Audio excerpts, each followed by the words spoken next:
Bien que nous ne puissions pas considérer dans tout son ensemble le sujet de la sanctification, nous sommes certains que beaucoup de la confusion causée par des conceptions erronées serait enlevée si elle était considérée à la lumière de la différence qui existe entre l'âme et l'esprit. Car c'est là, en vérité, qu'est la clé de la question, puisque la sanctification n'est que la continuation de la régénération. Parce que la régénération n'est que le commencement de la sanctification. Elle doit être considérée dans la même sphère que la nouvelle naissance.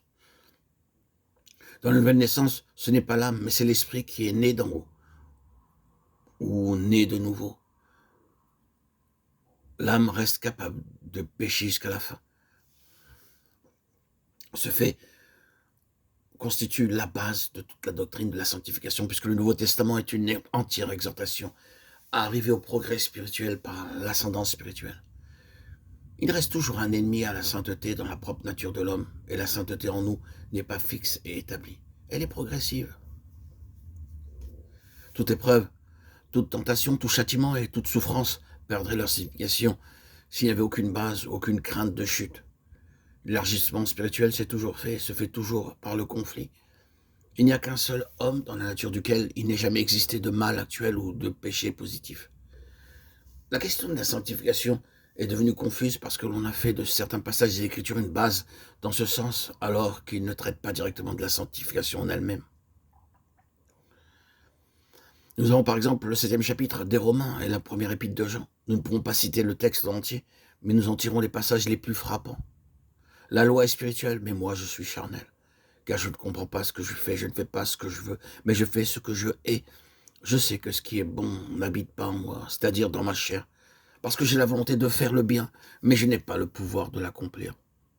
Selon l'homme intérieur, je prends plaisir à la loi de Dieu, mais je vois dans mes membres une autre loi qui combat contre la loi de mon entendement et qui me rend captif de la loi du péché qui se trouve dans mes membres. Oh, misérable que je suis! Qui me délivrera de ce corps de mort, ou du corps de cette mort? Grâce soit rendue à Dieu par Jésus-Christ notre Seigneur. Ainsi donc, je suis moi-même assujetti par l'entendement à la loi de Dieu, mais par la chair à la loi du péché. Il n'y a aucune condamnation pour ceux qui sont en Jésus-Christ, afin que la justice prescrite par la loi fût accomplie en nous, qui marchons non selon la chair, mais selon l'esprit. Ceux qui vivent selon l'esprit s'attachent aux choses de l'esprit, la pensée de l'esprit est vie et paix. Or, vous êtes dans l'esprit, si du moins l'esprit de Dieu habite en vous. Si donc Christ est en vous, l'esprit vivant à cause de la justice. Si par l'esprit vous faites mourir les œuvres du corps, vous vivrez. Romains chapitre 7 et 8. Si nous disons que nous n'avons point de péché, nous nous séduisons nous-mêmes et la vérité n'est point en nous. Si nous confessons nos péchés, il est fidèle et juste pour nous les pardonner. Si nous disons que nous n'avons pas péché, nous le faisons menteur et sa parole n'est point en nous. Quiconque commet le péché transgresse la loi. Quiconque demeure en lui ne pêche pas. Quiconque pêche ne l'a pas vu et ne l'a pas connu. Celui qui commet le péché est du diable. Quiconque est né de Dieu ne commet point de péché parce que la semence de Dieu demeure en lui et il ne peut pécher parce qu'il est né de Dieu. 1 Jean 1, 8, 9 et 10. Au premier abord, ces derniers passages de l'épître de Jean peuvent sembler contredire la grandeur magnifique des premiers passages tirés des Romains. Mais comme la parole de Dieu ne peut pas se contredire, il nous faut découvrir de quelle manière tous sont vrais.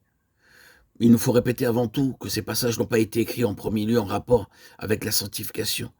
Le chapitre 7 des Romains a été écrit en relation avec la justification et la délivrance de la loi. La première épître de Jean a été écrite en relation avec un vrai christianisme et un faux christianisme, avec la véritable nouvelle naissance et la prétention de certains qui se donnaient le nom de chrétiens. Ces deux catégories, représentées par deux expressions ou deux phrases, nous savons, et celui qui dit. L'une souligne une expérience vivante, l'autre une prétention sans fondement. Jean avait en vue l'apostasie. Mais il y a dans ces deux cas une chose en commun, c'est la nature de la nouvelle naissance et le développement qui suivra ensuite dans la vie. La sanctification paraît comme étant de même nature que la régénération, mais elle est l'issue et le développement progressif de la régénération.